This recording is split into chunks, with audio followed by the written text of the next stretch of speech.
Always hung out with the girls. Always hung out with the girls.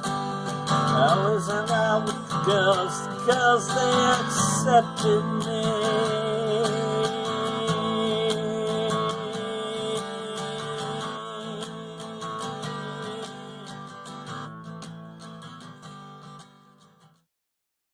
Hi, and welcome to the Fluid Voice. I, as always, am Ozma In The Dark, utilizing she/they pronouns for the purposes of causing the Golden State Warriors to win the particular game today, which I just happened to find out about because of Sister's wedding. It's a whole nother thing. Anyways, Christy, how are you? I'm doing fine. I'm not utilizing. I'm mechanically altering she her for the purposes of Ted Lasso having a third season. Perfect. How are you doing? Doing just fine. He, him pronouns, no purpose whatsoever. And our special guest here tonight, Mike, also known as Godless Cranium. How are you doing? I'm good. How about you? And thanks for having me on, by the way. Oh, yeah, no problem. Pay no attention to the name on the screen. Which part am I not supposed to pay attention to? Oh, it still says. Oh, that thing on your name thing. Well, it's one of those days. So today we're talking about how to better support non-binary people, and given that, so I was forced to get a second non-binary person to guest so that there's more reason to. I don't talk about being girl fucks a lot, but like, It is the best description. I'm really shy about some things.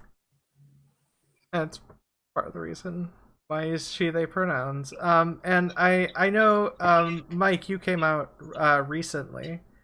Was it? Or wait, no, it wasn't recently. Feels like recently. Time is meaningless. It feels like recently to me too, but yeah, it was about a year ago. Yeah, Almost exactly a year, actually. It was after you were on here, so. Yeah. Okay, so it's official. We transed you. Possible. And I only found out about it because your tag changed. Yes. I posted it as after a while. So actually, I come to the realization before I said anything on. I think I said on Twitter. But yeah, I was like thinking about it for a while first. Kind of working through it. Yeah, that happens. Yeah, and like, I think it's one of those things where so I didn't think of how to start this off. I think sometimes non-binary stuff gets thrown aside as a more nothing thing. Mm. I can words. So I was just. You mean less important, or I don't? Yeah, kind of, yeah, and like it's like, oh, these binary trans people have a more difficult struggle. So if you're non-binary and trans, then you being yourself doesn't matter as much. Right. I get the impression that tends to be an attitude that sometimes occurs. I don't know if that's just me. No, I think that's sometimes true because I've had that conversation with some people because I would pass as male. So, in my day-to-day life at work, I don't tell people because I don't want to have that conversation, and I don't want to. I work in social work. I don't want to have to like explain it to people, and it's just an uncomfortable, and also I don't want to dislike my coworkers, which could very easily happen if they're, tool bags about it. So Yeah, I just keep them at a distance, and yeah, I try to, and like I said, like I work in social work, so you'd think that would be the easier places to come out as, right? But so far I haven't done that. And there is a coworker of mine that came out as trans and is transitioning, and I've heard some of the workers like talk about it, and I don't, and they don't understand. So, so I've done my best to kind of like explain it, but I also I feel like that's just not something I want to go through every day, So, so I just kind of keep to myself. But the conversation went the same way that you said when I've had it, is that yes, in certain circumstances it's easier for me, but overall, it's not really easier for me, because I'd rather just be able to be who I am without having to think about it or, talk about it or anything. I would rather just be able to exist. You know what I mean? yeah. You're in Canada, smack dab between two big metro areas. Who, me? Yeah. No, I used to live in the city. I live in the country now. I moved because don't accidentally dox our guest. Jeez. That's why I was actually being kind of careful. I know you're trying to be vague. I'm just being a brat. I'm sorry. Oh no, that's okay. No, I did live in the city, one of the bigger cities, and I had to move because the place I was renting, we were renting a house, and I got kicked out of my house because it got sold, and the owner said that they wanted to move in. So I had to leave. So I ended up buying a house out in the country, but yeah, it wasn't a fun time. It was right in the middle of COVID too. So yeah, it was pretty bad because we weren't expecting that. We didn't have a down payment or, any of those things. Plus housing prices, as you know, everywhere skyrocketing. So that's why we had to leave the city, because we both worked in the city, me and my wife. So. Do you still work in the city or no? Yeah, I do. I still work in the same city. Okay. Yeah. It's about a 30-minute drive on that. Oh. 30 minutes, 45 minutes, depending on where in the city I have to go, because I work with different clients. I think the furthest one I work with is about an hour. So it's a bit of a hike. I don't mind driving though. It's just the gas prices that are the bad thing, but because social work isn't something that you do to get money. It's not like a get rich quick scheme. Yeah. And if you listen to the turfs, everybody's getting rich off it. Oh my god. I definitely am not getting rich. Let's not listen to the turfs. No, I think a lot of this is there's overlap, it seems like, with bisexuality in terms of the ways in which it's you can pass as there I feel like there's similar conversations in terms of you can pass as straight if you're bi, so it's not a real thing, and it's just I never thought of it in that term, but yeah, that kind of makes sense. Yeah, just stop it. People have their own issues and their own things that they don't necessarily talk about. Or, there's different discriminations for everyone. Yeah, I mean, everybody's kind of journey is a little bit different, I think. But, I'm lucky enough to have a wife that's very, she also works in social work. So, and she's very much into that. I guess people would call her an SJW or whatever. So, she's very supportive and kind to me. So that's good. Okay, so I mean, she works in social work, so and she's a really helpful, kind person. So I mean, she's essentially a social justice. She definitely is a social. She's probably more of a social justice warrior than I am, actually. To be honest. One of the equal rights. No. One of the things I would like to see is the Z-Zim pronoun use.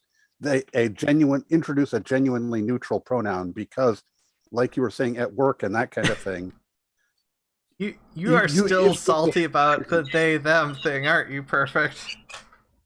Oh, well, I don't like the they them because it's not a good use of language.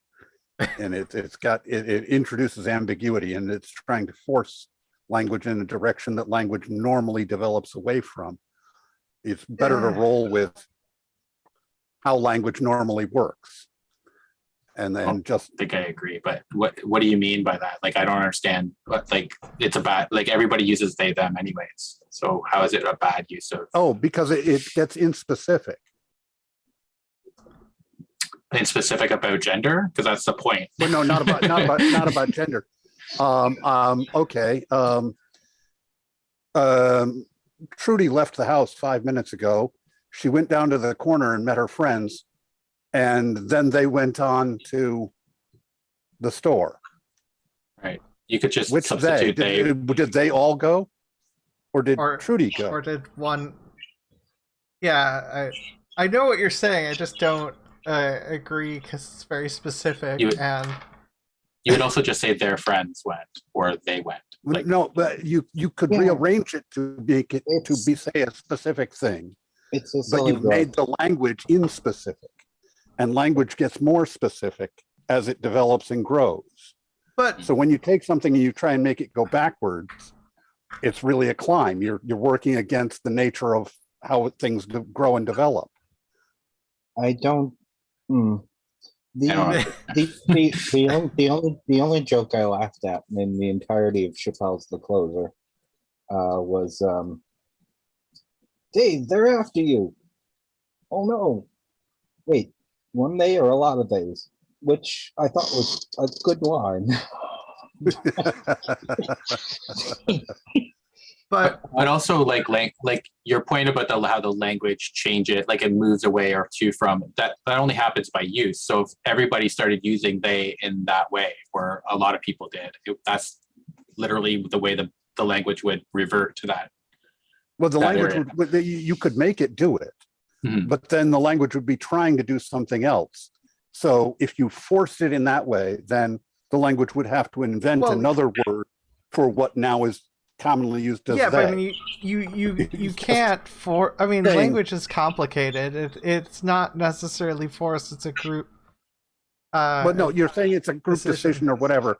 But I'm just we're saying in a fiction, we're going to force it. We're going to say it can't do this. We're going to make it do this here. And it's saying it's going to bulge in another place if you try and push that. Yeah, but like, you don't know what innovative thing, like, even if you push it one direction, even if things are pushed. Look, this feels like a little bit of a sidetrack. One of the important things is that fits with Zer and neopronouns and all of it is that this is just how the person feels most comfortable generalized. Because pronouns are kind of generalization. But what I'm in favor of it for is because of the use that I would see it going towards, which is when you're at work, it's inappropriate to talk about somebody's sexual equipment. You don't introduce or talk to people in those terms at work. That would be something that isn't done. It's for the same reason that Ms. was introduced and now is entirely ubiquitous. But I was there when it was being introduced, and everybody complained that it was problematic and difficult to use and sounded weird and so on. And everybody just got used to it. And now it's just normal. But the point is that it's inappropriate to be commenting on somebody's availability for dating when you're introducing them in a business setting. So wouldn't they solve that issue? Because that's literally a non-specific thing. Like if I say Mr., then most people would assume that they are dating a woman, right? So they wouldn't know at all.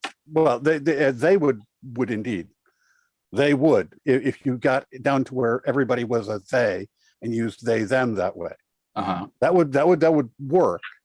But then sentences get weird to construct around they, them, I tend to, and I you're tend to fighting be the using- language once again.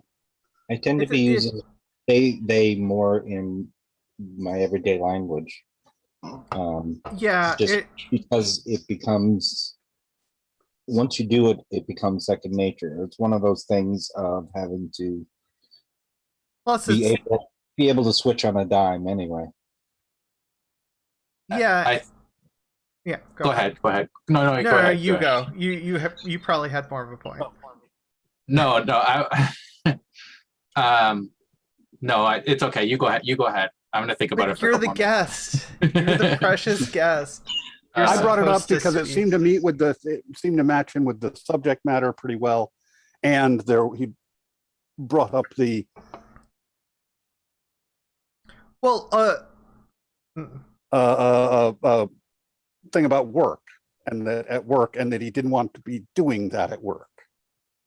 Yeah. The thing I was going to say was, and it's not probably not that good a point, but I was going to say that I think a lot from what Christy was saying is the same thing that I do. Is like I say they them a lot, and I don't even realize I'm doing it because it's just like part of my vocabulary, and that's just how I talk. But like I notice she or he, whereas I don't notice when I say they or them. So I think that you're overthinking it, and I don't think it would change much of anything if most people went by they them, or it just stayed the way it was now. I don't think it's a problem on pretty much any level that I could think of. Like I know people that use they them, and I've never had a problem communicating with them. I used they them for when I first came out for quite a long time.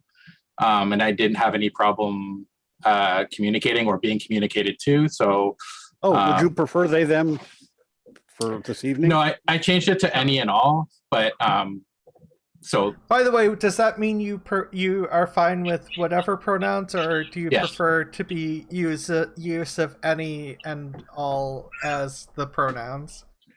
No, means any pronoun. Any pronoun. Okay, that's what I thought. I was just. Yeah. A part of my brain went there because I'm just like, you know what? I'm just like, because you can use anything as a pronoun. Right. Which I should change it then. I should change it to like any pronoun or all pronoun or something like that. That's a good point. I never thought of that. Yeah. Well, I mean, to be fair, it's somewhat. Most people would probably just go with assuming you mean any pronoun. My brain is just nitpicky in a particular way where I'm just like, you know what? Everyone can be different, and everyone can like pronouns are, like I said, are ultimately a way of. Pronouns are ultimately just little generalizations.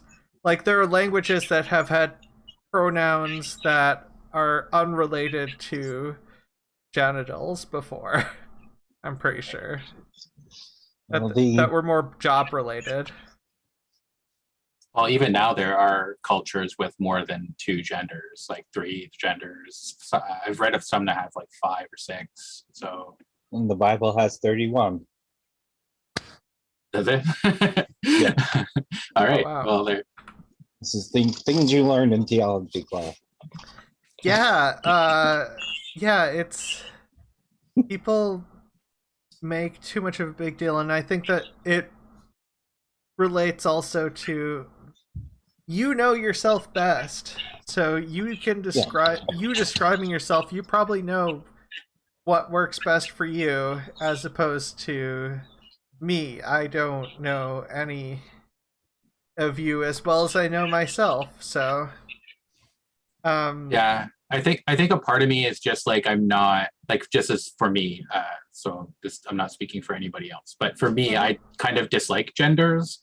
I don't want to be kind of known as a he or a her kind of thing. It's just I just want to be me.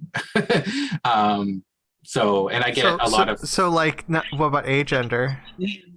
I've thought like non-binary. Yeah, I've thought, yeah, exactly, like non-binary.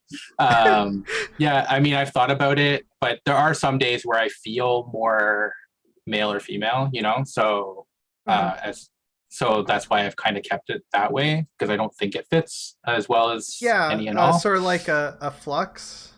Yeah, Type gender. Sorry, girl fucks is I'm like that where it's agender sometimes and woman other times. So yeah. So so when I kind of came to I think I've always kind of thought of it, but I just didn't have the language or like the knowledge to kind of understand what it was. But like I watched this was, a year and a half ago or whatever. I watched a Thought Slime video, and it was like really late at night because I'm a night owl. So it was like 2 o'clock in the morning. And I was watching this Thought Slime, and he was talking about his experience as being non-binary. And it was like literally almost the exact word for word, like how I would have described me. And that's when I was like, oh my God, this is me. Like he's talking about me. And it was such a shock. Like it was like a very big thing. And I went upstairs and I literally woke my wife up. Probably shouldn't have done because she had to work the next day. But is she a morning person? No. Okay. Okay, I was worried because you were like really late at night, and I'm just like, I'm a morning person, so it's just like she's a go to bed early and sleep as late as she can kind of person. So she likes her sleep. Whereas I'm I would go to bed at, especially then I'd go to bed at like 4 o'clock in the morning and probably get up around 9 to 10 o'clock or something like that. Okay. So, but it's kind of changed now. I now go to bed by 2, and because I've been going to the gym, so I try to make time for that. But other than that, no. So yeah, so it was like I was very upset. I was upset at the time. Not upset but just upset because I had gone my entire life and not understanding this part of myself, and it was kind of a shock. And so, like, I ended up waking her up and telling her about it, and she was like, "Yeah, that makes a lot of sense from what I know about you."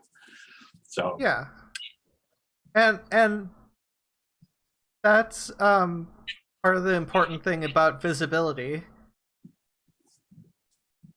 Yeah, I guess that's true. That's very true. Yeah, it's like if Thought Slime hadn't have been visible and told that story, I probably wouldn't know now. I would know that it messed up a lot of my childhood, but I wouldn't know why. So They thought slime will mess you out. Pesky Canadians, I swear. Yeah, Canadians. One of the I'm going to speak on the bisexual thing for a second, but I'm bringing it around. Okay. One of the things when I first had to get a feel for non-binary, which was a while ago. No, actually, the first the first time I had to deal with non-binary, my friend said, "I'm non-binary. I'm getting a mastectomy." Okay, that sounds fine. Because whatever you do, if it's better for you, do it. But as someone who was bisexual, though I'm pan actually under the new terminology, I always had well, you've got to make a choice thing. And if I was with women, then it was, well, you're straight then. I like hot. Sorry. let's be serious here. And it was just, okay, you just haven't said you're not committed enough to make a choice, which is bullshit. Yeah. So I figured, okay, well, non-binary is probably somewhat analogous, although not completely, obviously. Yeah. So if I'm going to accept who I am, then I accept who other people are, especially if I have something to hang it on. Although I'm getting the thing to hang it on taken, pushed in some. That was a joke that almost came together. Yeah, I've definitely heard that sort of attitude by transmedicalists as Yeah. well, with non-binary people. Like you'll probably make a choice. It's just you. You're just non-binary now. Eventually, you'll make a choice. They're sitting on the outside commenting. I understand. So take it for what it's worth. But in the gay community, there has always been a lot of pushback on bisexual, that you're just being greedy Well, and there's that too. I feel. and not making that you should make a choice, and that I mean down to people even feeling that it's perverted, that and so on, and you're like, okay, that's an interesting attitude. And in the trans community, there's kind of the same thing, yes, with the non-binary, that they'll do it's a little bit more condescending. It's you're going to come around eventually, you just haven't. Or they also say you're doing it just for attention, which is there's better ways to get attention in this world. Yeah. Mostly if someone tells you who they are, I just go, okay. That's I think Yeah, well, that's I've always said I agree. never had to come out as bi. It was just a thing that I was, and I didn't realize it was a thing that anyone cared about. Because my parents, for all my stepfather was a Nazi, that kind of stuff didn't bother him. Yeah. That's a whole nother story. Back to the trying to make sure. So like, we've touched upon visibility somewhat, but I wonder. I don't know. Does anyone know why people like to make decisions like they know you better than you know you? Yeah, that's a very annoying thing that I run into. I think another thing though that I realized that I do. So is this not kind of? Is it okay if I change the subject a little bit, because it's not really what you just talked about, but it just entered my head and I think it like fits this conversation. Go ahead. Okay, so I was talking to my wife today about, like I said, how I don't like to have that conversation with coworkers, and I had a coworker who asked me why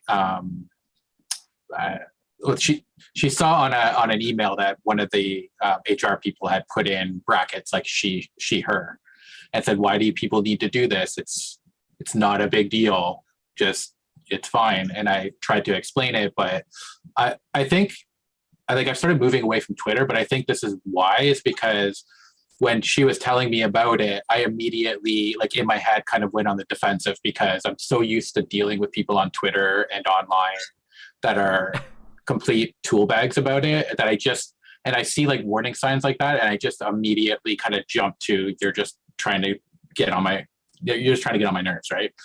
And you're not really being a serious person right now.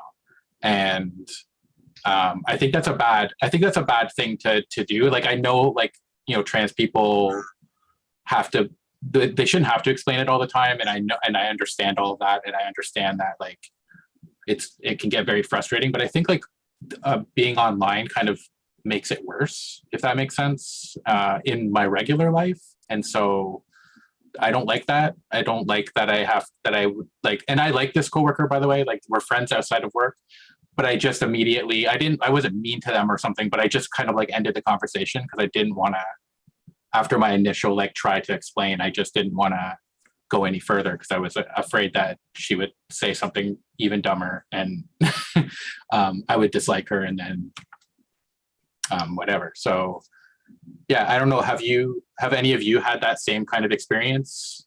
Yes. Oh, No, go ahead. I was gonna say I haven't, but that's partially because I try to keep. I don't have Twitter on my phone specifically, so I don't use it too much. And also, I'm moving more so towards Mastodon, which has a friendlier community in general. So Yeah. No, hmm, I have had to deal with that, but I've also had to deal with transphobia in real life too. So Yeah, that's the thing, is that like, because that's what I'm trying to, that's what I'm kind of trying to get at, is that because I'm so used to dealing with the transphobia that I haven't sometimes I don't give people that I think should deserve the benefit of the doubt, you know what I mean? So, and I don't like being that kind of person. I'd rather be the person that tries to patiently explain it until there's such a time that I realize that they're just, you know, being an asshole. But I don't think she was trying to be an asshole. Yeah. one of the things I was starting to say before is about code switching. So yeah, my online persona is me, but it's also slightly more aggressive. It's slightly more it's more thick-skinned, but it's also less likely to take shit. So how I deal with people in real life is a lot different. yeah, so I mentioned that, but like when I just don't deal with transphobes much. As soon as I find out that someone's a transphobe, depends on my mood. I either walk away from the situation and just mute the conversation when I'm done talking, or I troll like hardcore. I just like keep pestering them in ways I think is funny until it stops being funny. That is sometimes entertaining to me, but like, I mean, arguably that potentially isn't the best. It's just some people are not going to go on Twitter to learn. They're just looking for an excuse, and I would rather get their mind waste their time a little bit. Yeah, but I see that's another assumption that I think is wrong sometimes, because like I when I first started thinking about it, I went on Twitter and started following people that were non-binary to see what they were talking about and whether it kind of fit me, right? So, and I didn't ever talk to them. Oh, well, I'm not saying I never, but I mean, like most of the time I would just listen. Like I would just read what they were saying and kind of come to grips with it, because I didn't want to intrude upon their lives and make them have to explain it to me, you know, but I'd rather just be able to kind of learn from it. So I think like that's... Yes, sorry. That's my bad. I was thinking specifically about there's a particular type of transphobe who's aggressively trying to look for a reason to get you to suggest you're wrong or whatnot. Yeah. Yeah. That type of person is not on Twitter. Yes, there are plenty of people on Twitter who are just trying to learn or trying to have fun or trying to have, because there's community aspects as well. Yeah, as soon as, like, back to the original thing that you had brought up at the very beginning before I changed the subject a little bit, I always like as soon as they suggest that I'm not something that I said I am, or that they know better about what I am, then I immediately just I usually just block them, because then at that point I just realize that they're just trying, they're not being genuine, right? Like they're asking questions to try to trip you up so that they can say, see, I was right all along, right? Instead of actually listening to the answers and trying to come to a human understanding, right? And I have no interest in that whatsoever. That's my Instagram policy. Anyway, sorry, go Christy. No, actually, I on the other hand go straight into the fray.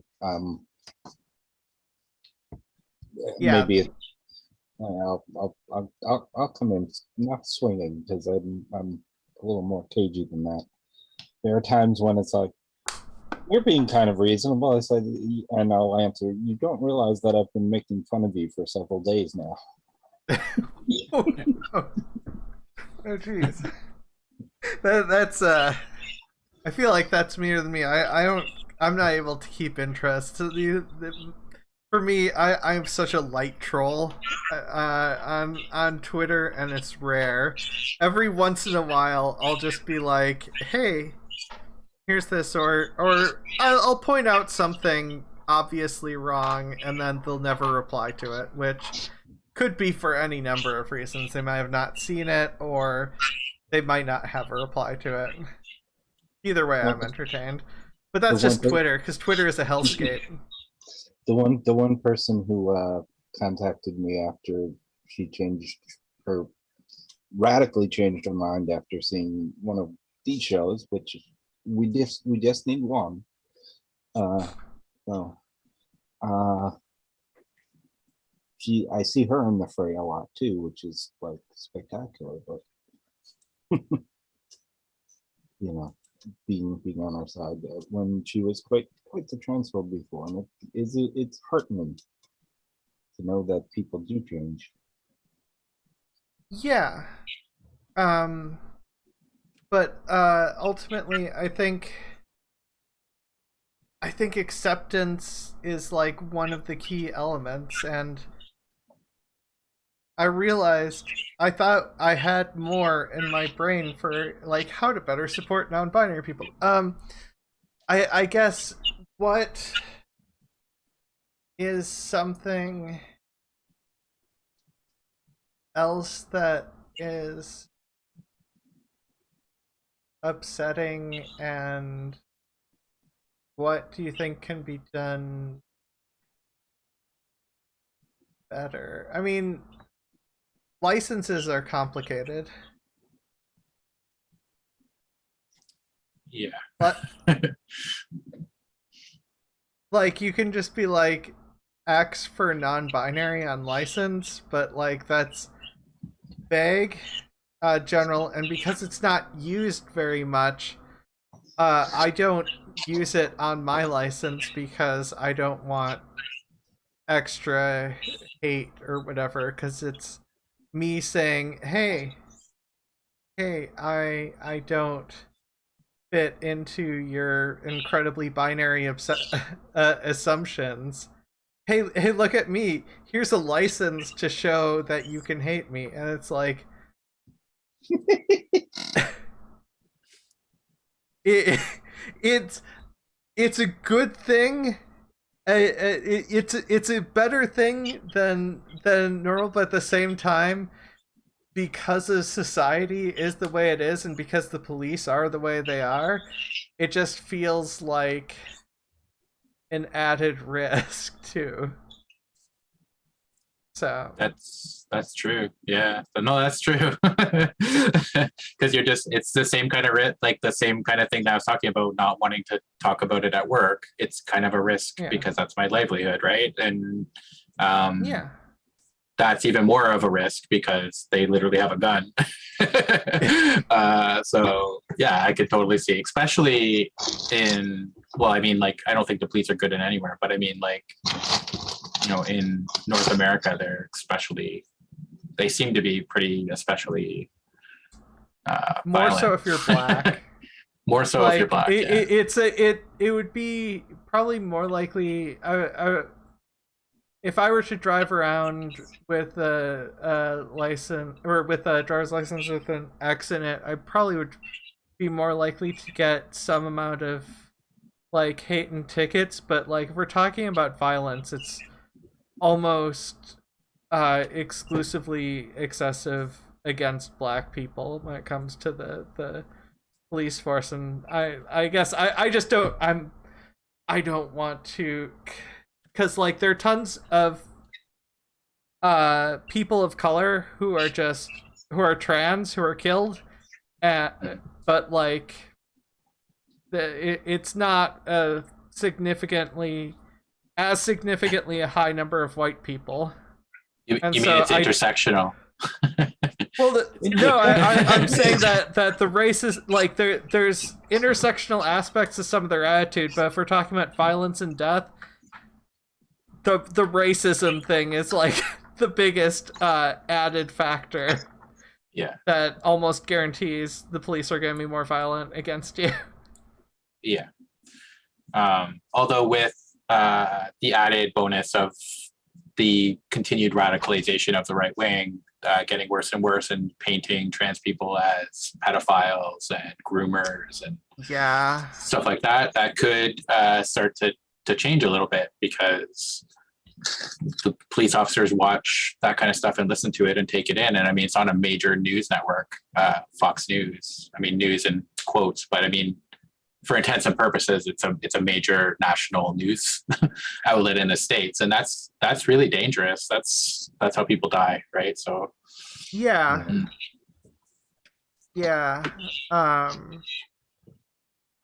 No, that definitely is how disabled, trans, and all sorts of minority groups die. Yep, exactly. And yeah, it's sad, but it's also getting worse. And I'm cynical, but I think that's going to continue to get worse, because the material conditions around the world are going to get worse with climate change, inflation, continued capitalism, all that kind of stuff is going to continue. Water, lack of water, food shortages, all that kind of stuff is going to contribute, because it makes fascists much more attractive to people, because they can come along and say, like Trump, right? Like Trump, I'm a big strong man, and I can fix your problems, and it's those people over there, they're the problem. We started on Trump. Yeah, but I mean, it's not just Trump. It's like any kind of authoritarian, right? Like Putin does it right now, right? Like those people over there are the problem. It's a really major concern. I don't think it's going to get better. I think it's just going to keep getting worse. I hope I'm wrong, but the Ford family up in Ontario, the Boris is weird that kind of fascist. So, here, you can all laugh at me while I do really heinous things. Oh, in Ontario, the Ford government. Yeah, I don't know. Like, I live in Ontario, so I mean, Ford is a dumbass, and he does a lot of really shady things. But I don't think I would consider him a fascist. I mean, he might become one over time, because that seems to be the kind of trajectory that happens with right wing. I think they get radicalized by their own base, But I don't know if I would. I don't think I consider him a fascist. I mean, not yet. He does a lot of really dumb things. He was really bad at COVID, but there was worse. I mean, Kenny and I think Alberta or whatever was way worse than Ford. So yeah, I don't know. Well, I might be wrong, but he's a blockhead. Ford is definitely a blockhead. I will grant you that.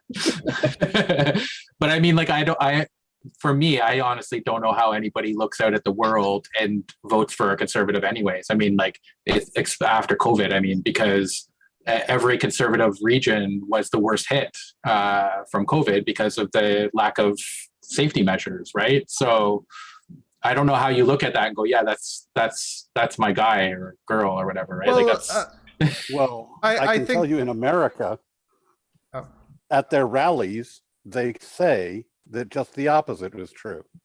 Yeah, that's true. You go. It's factually wrong. Well, that's the thing, is that like they seem to convince themselves of, like, they live in an alternate reality that's not the same one that I live in, right? So I honestly, I don't understand. But like, if you just look at the facts, like you just look at the statistics and ignore everything else, you would see, like, like Russia, the United States, India, they were all the worst hit, the most deaths. And what are they? They're all conservative, like run by conservatives. Ontario and Alberta in Canada, what were they? What do they have in common? The conservatives. Well, So Yes, although we are getting a little bit, we've been off topic probably a little bit too long. So Well, it's fine. back to non-binary support. I think even a little, it's one of those things where I think even a little bit matters, at least in terms of acceptance. Like everything you do matters. Just trying to be a good person. I think that part of the problem that is faced in it is there's a conflict. There's both, the individual has the attitude of my gender doesn't matter, isn't supposed to be at issue, and I'm not supposed to be commenting on it, and I really don't feel like commenting on it. I'm not trying to make announcements about it. And there's a lack of visibility for the community. And you understand that creates a lack of visibility for the community. So you're saying like the non-binary person or the trans person and or the trans person is not, they don't want to talk about it, so therefore it limits the visibility of trans people? Because I don't see that. No. Trans people are making a statement, but non-binary people are not necessarily making a statement, and a lot of them don't want to be making a statement. I don't know what you're talking about, Perfict. Because that's in because I think the complete opposite. I think just by being non-binary, you are making a statement about how you feel about the gender norms and how they don't apply to you. That's right, yeah. If you're out to any degree. Well, yeah, I mean there is that, but you're not making that's a negative statement. They don't apply to me. It isn't a statement. You haven't said what you are. You said what you aren't. Now, I understand that I'm not trying to make that a mean thing. I'm saying there's a difference in how people can integrate that information and how you can be, when you're not talking about it, which a lot of non-binary people aren't really talking about it. I mean, they're not very public about it. Well, I don't feel it's very public. Yeah, I've heard that talking point before, and I don't agree with it, because it is a statement of what I am. I'm non-conforming. I'm non-binary. So that's a thing that I am. But like, if you wanted to know more, then you'd have to have a conversation with that person about what exactly they mean by that, right? And that's what being human is about, right? Like, it's a kind of a loose generalization. Like, I also don't know if somebody says they're a she, I don't know what that means specifically for them all the time. I would have to ask them. So it would be the same with me. If I say I'm non-binary, that's just a loose generalization. And if you want to get to know me, then you would have to get to know me as a person, right? Does that make sense to everybody else? Or I mean, that makes sense to me. I understand. But I think I'm depressed. And I understand the idea. The idea is it's kind of like the word atheist, right? Like, you can say that about atheist, like you're saying I don't believe in God, so it's a negative, but it's not really. It's also a positive, because I'm telling you I don't believe in God. Like, I'm telling you who I am, what I believe and what I don't believe. I don't believe that God exists. So Perfect. What's your statement on that?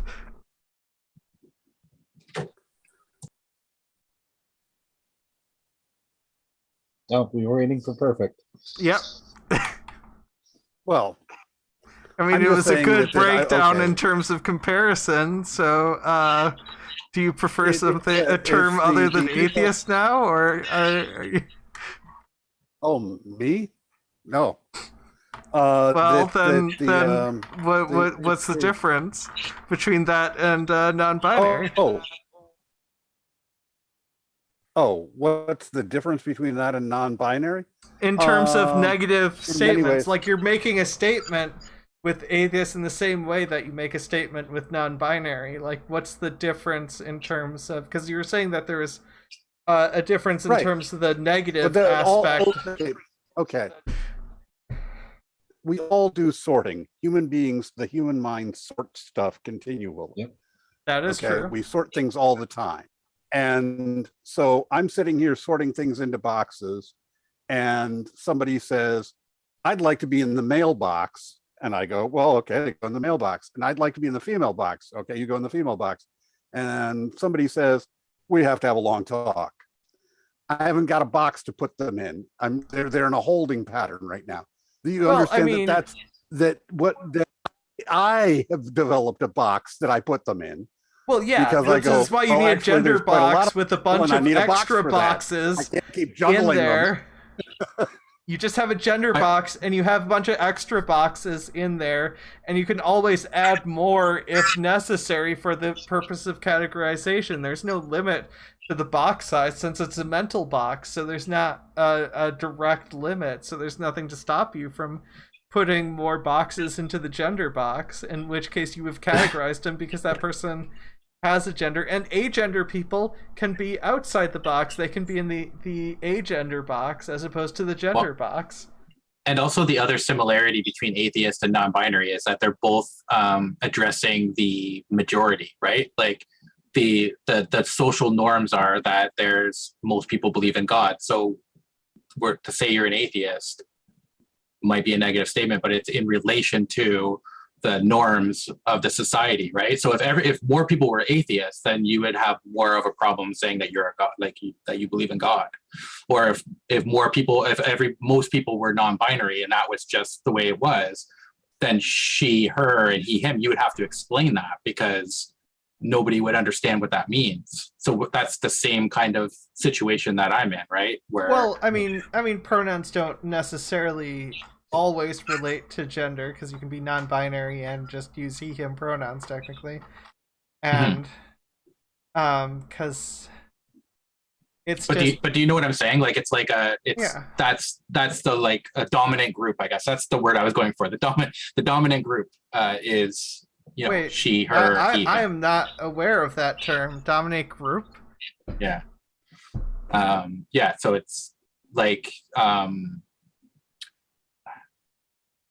it's the group that in society that's like I said, dominant group. Dominant, not like dominant like I'm gonna beat you down, but like dominant, no. Like that's the umbrella that's the most people belong to. My brain totally misheard you, and I was like, Dominique Roop, what? Oh, okay. My brain created a weird space there. I'm sorry about that. No, that's fine. But yeah, your point is absolutely right. So you guys have to make more boxes or make more things to accommodate more people, because the humanity isn't, as much as we might not like it, or some people don't like it, isn't like for groups. It's very a wide spectrum of how people feel and think and act, right? So it's bad enough that we've already created this area where there's only 4 choices. And the social use of atheism as opposed to the philosophical, okay, just making that distinction. A lot of them, it's saying, no, I don't go in that box. I don't, the God belief, I don't go in that box. And then there's, they want to put you in the box of the philosophical atheist, where it's you believe that there are no gods in some affirmative sense, and that you go, no, I don't go in that box either. I'm pretty sure. We're gonna have to negotiate what box I go in. So you're right; they're very similar. In all those, and there are people who are outlined. And there are people for whom the question doesn't matter at all.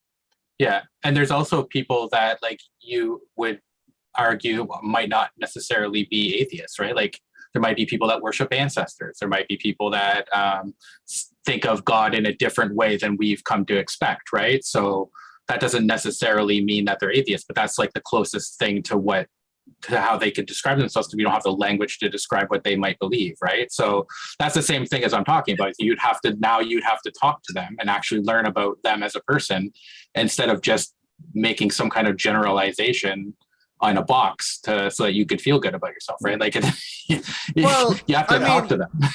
I mean, to some degree, I do have to agree that we do tend to put things in boxes of some sorts. It's just the world is so complicated that the boxes don't necessarily always work. Yeah, exactly. I mean, it's not always bad, but Oh, it's wait. also like, oh, sorry, did I cut you off, Christy? No, it's fine. Finish the sentence.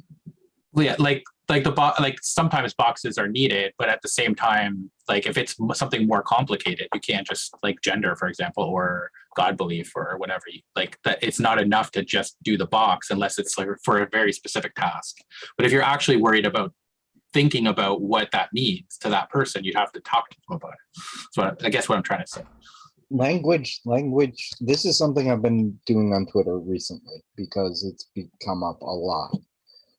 It's like, here's a gotcha question. What is a woman? It's like, that's a meaningless question. I mean, it's category nouns are heuristics. They're not definitive.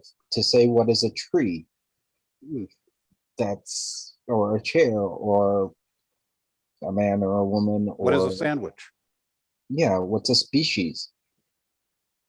Those are questions that sort of have answers. They don't have actual answers because they're heuristics. They're ways okay, this is something that resembles a chair. Is it a chair?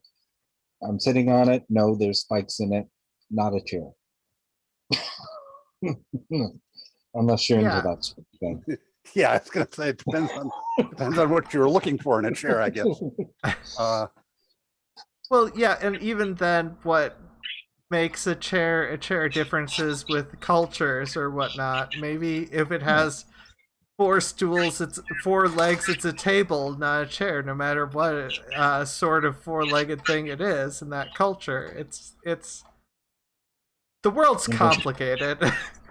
And when I moved here, I used my chairs as tables because I was sitting on the floor, which is also another.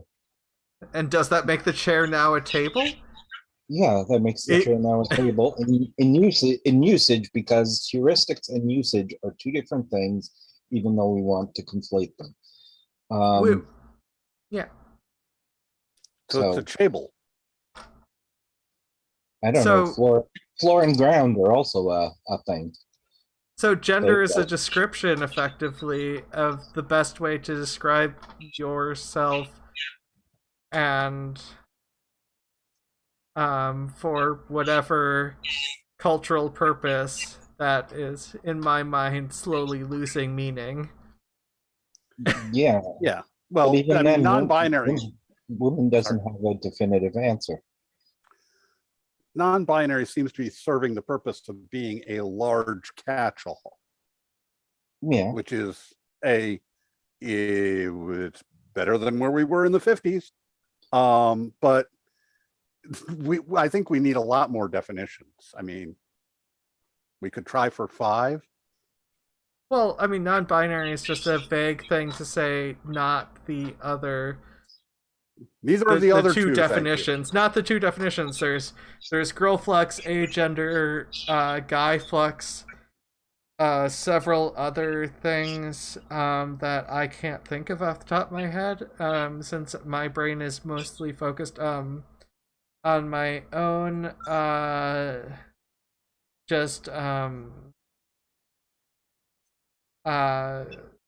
gender fluid. There's a lot of different genders in non-binary. Non-binary is just the general category of not the binary thing or whatnot, and a lot of times it's a statement of saying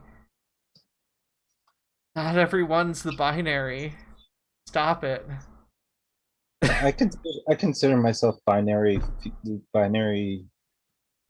woman, but there are times when it doesn't apply to me too, and that's okay. The girl flux transing, slowly reaching over towards you. Well, I mean, the thing I am as far as sexuality is asexual, even though I can call myself pan, which used to be bi, and Well, yeah, I mean, you can be due to aversions and other stuff. You can be all sorts of variations of asexual. well, demisexual is supposedly an asexual spectrum. I don't know. It's the thing that defines me. Yeah. But if I say I'm on a spectrum, that's also a thing. That's a broader. I'm also not sure who would make up these new, like a lot of times when I hear people say they're gonna, like, we should make up more definitions, it's usually, you know, cis people who, non-queer people that want to make up these definitions, but I'm fine with non-binary. And so I'm not sure why a cis person would get to redefine me from what I've already find comfortable to define myself as. If you find if you find the best way to describe yourself, then that's the best way you have found to describe yourself, and so you should, I mean, that should be respected in general. Well, Ty here is agender, so they although goes by he, just because it's easier. Sai is going through something. We're not sure. It hasn't landed anywhere. And I'm cool with the binary, even though, again, it doesn't always apply. Like today, I'm not feeling particularly girlish, so. I guess, like, I mean, also that you, like, if I think more, instead of making up new definitions to make people that don't even usually, that aren't going to be using those definitions anyways for themselves, is just to like let people make up their own things, and then instead foster a kind of environment where people just accept who you are when you tell them who you are, right? Like that to me would be much better if somebody come up to me and say they're this, and I don't know what that is, and I say, could you explain that to me? And then they would explain it to me, and I'd be like, okay, I'm accepting that. That's fine. That's valid, right? Like that's the end of the conversation. I don't, you know. But it always seems like, well, no, we got to put you in this other box because this box isn't good enough for me. Well, I don't give a fuck what's good enough for you, to be honest, right? Like, I mean, that's the correct. Well,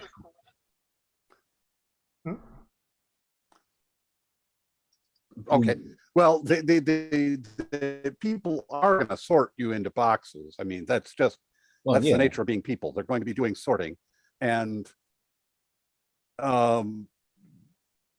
there's a whole classification system which I've become vaguely acquainted with through people, but you know, where it's, you know, andro, gyno, and they dealing with your orientation and your interests and your what you want to project and what you you know, and so on. And the thing is that also stating that it fluxes. You can have, you know, it moves from this to this, and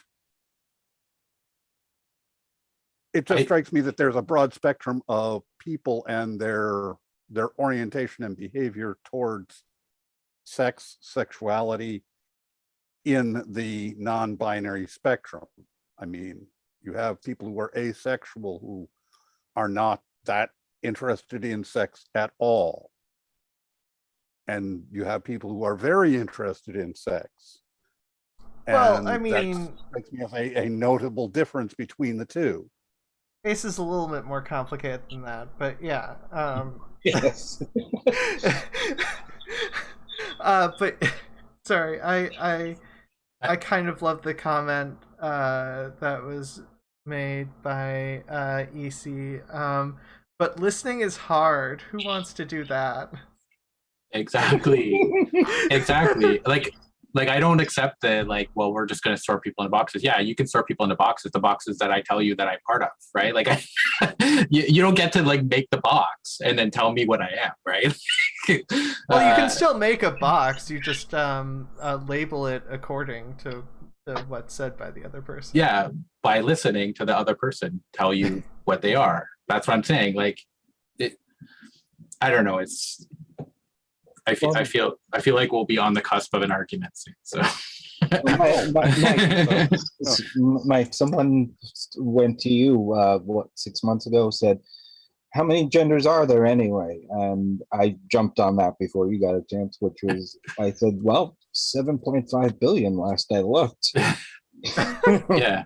Yeah, I think I had a similar answer. I think as many as there are people, or as I said, something like that, like as many as there are that people tell you that there are, right? Like, yeah, I remember that. Yeah, and I think you went head to head with them for a while. Like, I think I muted that thread, but just went back and checked every once in a while to see your talk. That's pretty good. It was pretty entertaining, I think. Yeah, and it's like, oh, you know, and it's like, so someone can say they're this gender and that means they automatically are. I'm like, short answer, yes. Until they tell me otherwise, or in some way. I don't know how you would prove to me otherwise. That's kind of one of those.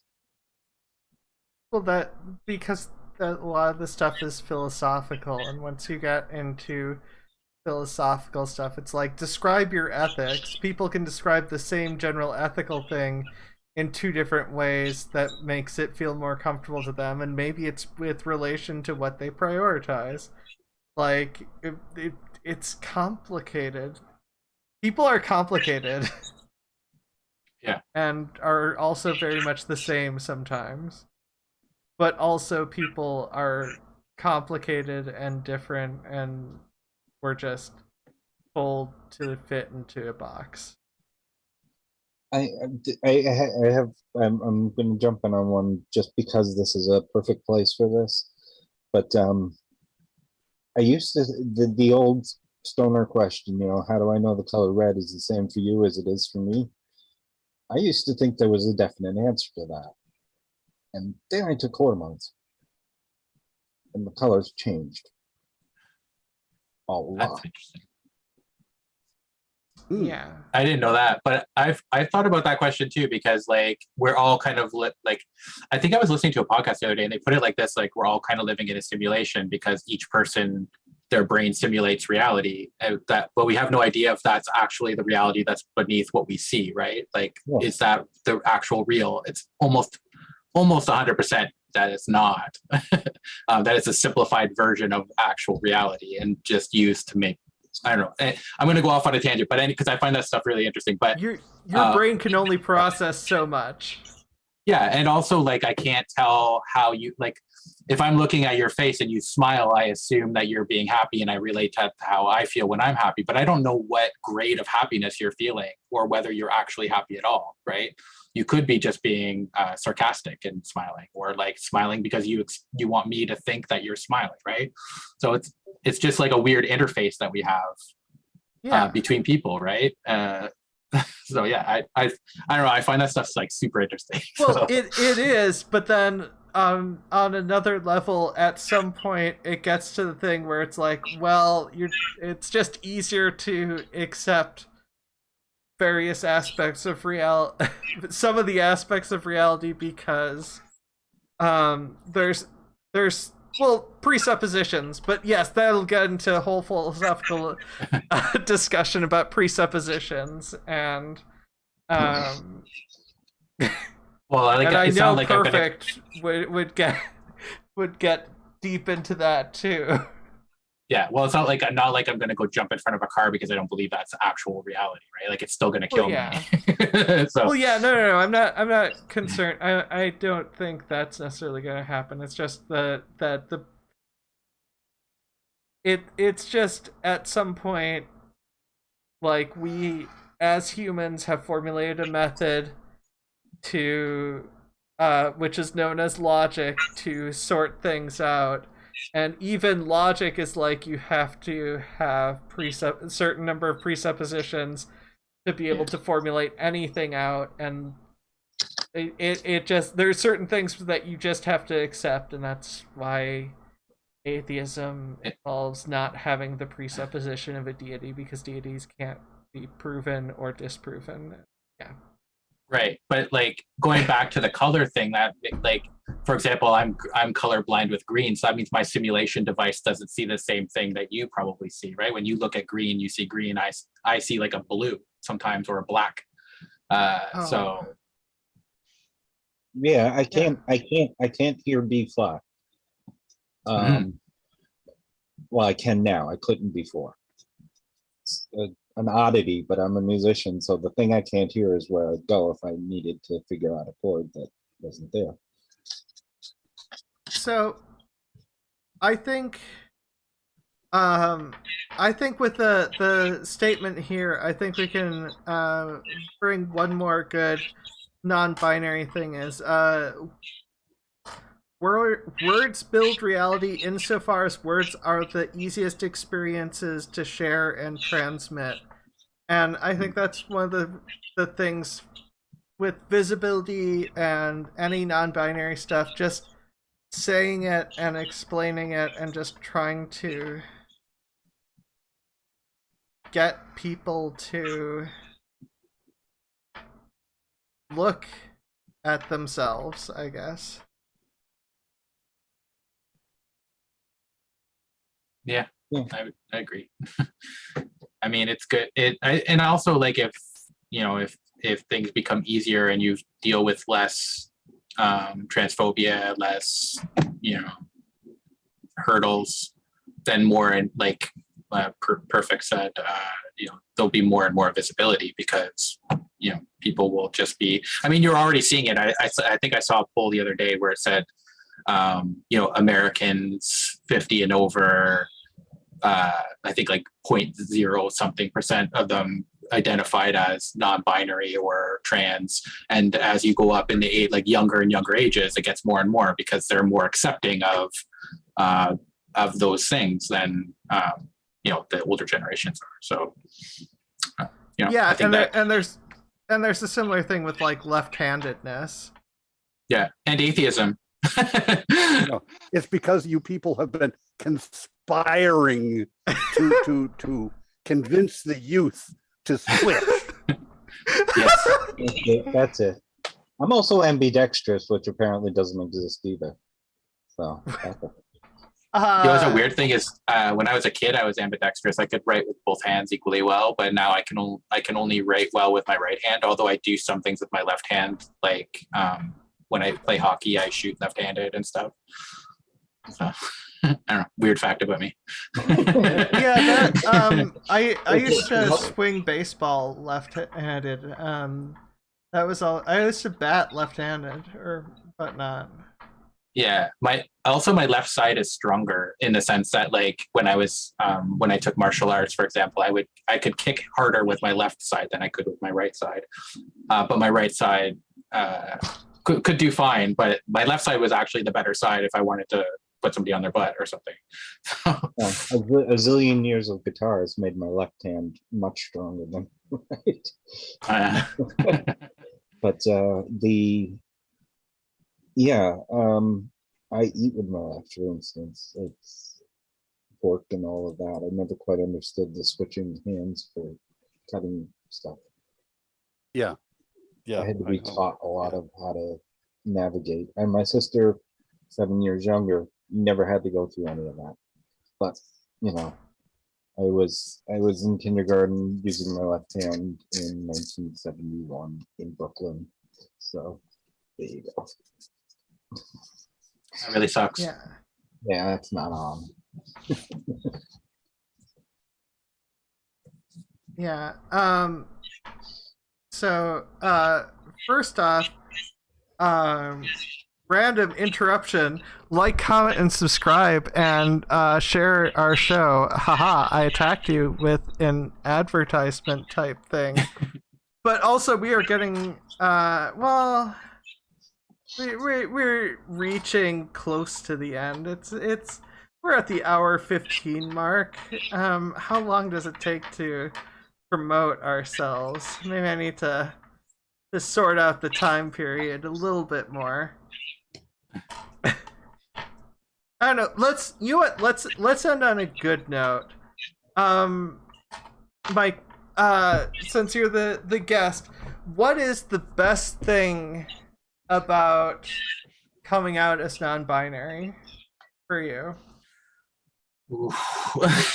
I think just the relief that it kind of brought. It made sense of a lot of things that happened to me throughout my life. So it made it like a lot of things that didn't make a lot of sense to me about how it happened. Like I would hear other people talking and I'd be like, that's not how I experienced my childhood. And so once I came to that realization, I started, and I'm still doing it, I'm still kind of thinking through, those things and kind of connecting the dots. And I think that it helps a lot to do that. So that's probably the best thing. Yeah. That does sound like a good thing. Perfect. Where can people find you? They can find me here or the Rumpus Room, or they can just send up a smoke signal on Discord, just on the Fluid Voice channel. You know what? I'm just going in a random order this time. Mike, where can people find you? You can find me at my tabletop role-playing game channel, Alignment Unknown. I will be making more content for there soon now that I get 2 days off. And also I'm planning on co-hosting a podcast called Left at the TPK with Alana. And so hopefully that'll be coming out soon. And will it be a podcast on YouTube, or will it be a podcast on like iTunes or one of the other? It'll definitely be on like iTunes and all those places. I'm not sure. We haven't decided what we're going to do about like if it's going to be on YouTube or Twitch or something like that. But okay, I'm assuming it'll probably show up. We might make our own channel and have it separate from Alignment Unknown. But I haven't talked to Alana about it yet, so I don't want to make any decisions. Okay, fair. Christy, where can people find you? I was hoping to steal Alana for the Star Trek stuff, so it's okay. You can find me on Twitter at Christy Abbey. My old normality quake is dead for all intents and purposes. I've abandoned it. And I think it's suspended now, but I had already abandoned it. So also Christy Abbey on YouTube. I don't do as much Discord. I'm going to start doing role-playing games again. Mike invited me a while ago, and my life fell apart around that time. So you should definitely come over. Come hang out with us. I will. And I haven't because of difficulty navigating the editing. I haven't done this. I haven't finished the first Star Trek thing yet. So I'm no good at editing, especially since I don't understand Linux very well. Sorry, that's neither here nor there, but I promised. But then again, I also thought that I would have my hair dyed again. The color that came back with the HRT is going away. It's finally far enough away that I can't ignore it anymore. It is what it is. I'm still going back to my original color. It's just the thing I hated as a guy.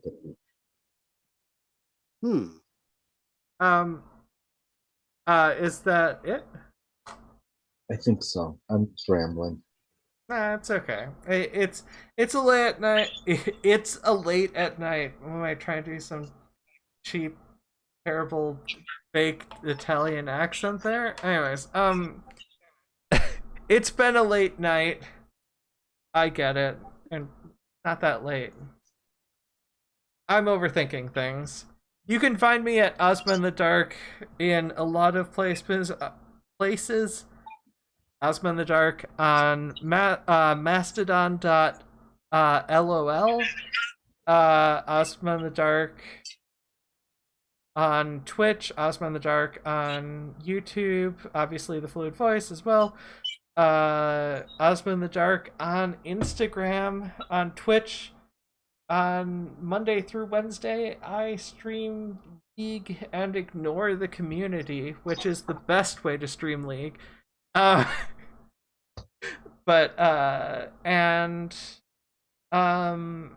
the Rico Rants thing fell through, but I'm sure I can schedule something.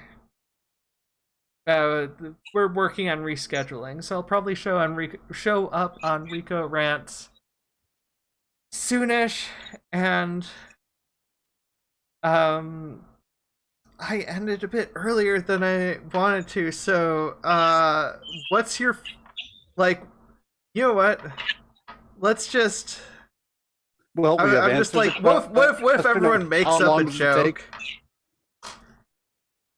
Give me a subject. And my brain's just like, yeah, non-binary stuff. Let's just make up the worst conservative. Let's just repeat the worst conservative joke out there. Why don't we just like say the worst thing? No, They only have the one joke that helicopter, Yeah, really. attack helicopter, or yeah, I identify as X, whatever it is. yeah. Which, I mean, Well, the worst conservative joke is Matt Walsh. Is Matt Walsh? Yeah. I don't know. I mean, there's a lot of them. I mean, Dave Rubin. oh, you, I just saw a tweet. I was going to do an Instagram reel, but I just put it up on Instagram. It's the Marjorie Taylor Greene Twitter tweet. Yes. So it's just a shotgun, a verbal shotgun of just like, if you support the groomers and the LGBT Disney propaganda, and then like 5 or 6 other things, and it's just like, then you're an awful person. And it's just like, wait, I almost got lost. It's all in like one sentence, like one huge long sentence, and it's just so much stuff. Just And boils down to fear and sadness. yeah. I hate to call anybody this, but Marjorie Taylor Greene is definitionally stupid. Yes. And mean. Exceptionally bigoted. Like, impressively bigoted. Like, she finds new ways to be bigoted. Did you get to watch her testimony? A little bit. In the oh, it was Oh, really I pretty can't choice. remember. Oh, I can't remember. I don't recall. And about things that are bizarre, like, you know, did you on that day, did you in your, you know, It's like, tweet oh, bring up. recommend, did you recommend bringing martial law to the president? I don't remember. You don't remember whether or not you advised the president. Well, my favorite is when she's like, I don't remember, and then they're just like, bring in subject, you know, X. Oh wait, no, I remember now. Yes, that was whether or not she had called Nancy Pelosi a Traitor. Traitor. Yeah, a traitor. I never said that. Well, then bring in the exhibits. Oh yeah, I remember now. Well, I don't know. I suppose that Louis Gohmert got drummed out. You have to have the stupidest member of Congress. It's like watching a Columbo episode over and over. Like, you know, like Columbo would always be like friendly to somebody, and then you knew that was the bad guy because You would ask like weird questions and then catch them up on it. Oh, I'm not saying.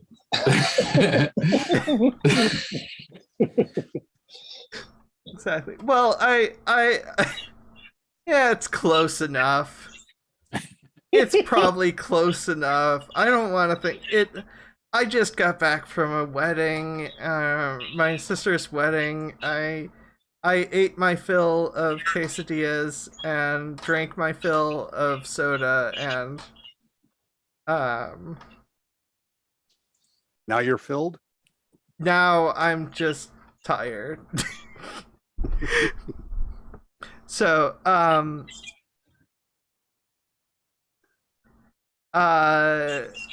your voice matters.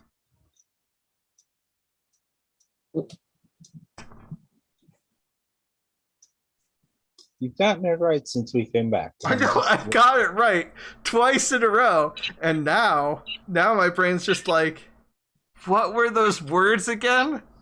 I'm like, I know them. I know them. Fault. Your voice. I always forget the second one. The second one is the one that trips me up, like all the time. Your voice matters. It's because of the order I put it in. Yeah, And I no, put it in, but I like, was very deliberate for putting it in the order I did. I'll do it. poor Ozma. Thank you, girl. Your voice matters, your life matters, and you matter. Thank you. Oh, thank you. Thanks for having me on too.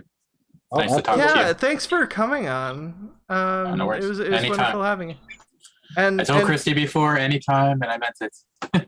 Oh, bye, absolutely. everybody. You're gonna have to Oh. send me the invite again though, because because my old account is gone. All right, I can do that. Bye, Peace. everybody.